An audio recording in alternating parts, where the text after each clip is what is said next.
Hi, I'm Dr. Greg Wu. We're about 100 days BC, that's before CEREC. All right, let's have you close a little bit there. One of the big concerns was, when should we do it, the timing, because staff training, all those kind of things.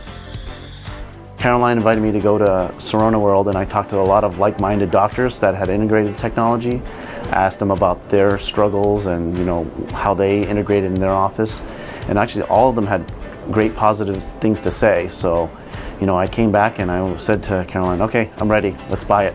And in fact, I don't want just one, I want 2 scanners because I want to have the workflow work smoothly here.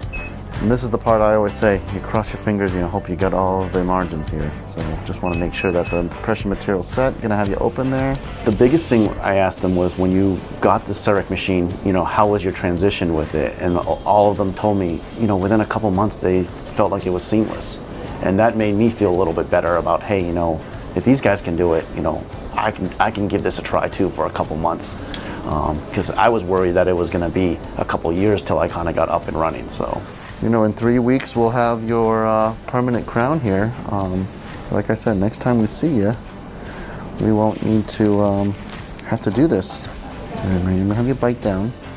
The workflow is obviously going to change after we integrate CEREC. We actually see it as a positive because now we don't have to book delivery appointments for our crowns, so it should actually be a time saver. Obviously in the beginning there's going to be a little bit of an adjustment period for us, but in the long run this is a long-term investment for the practice. I plan on practicing for the next 20 to 30 years here, so the short-term investment here for the long term is actually the goal for us.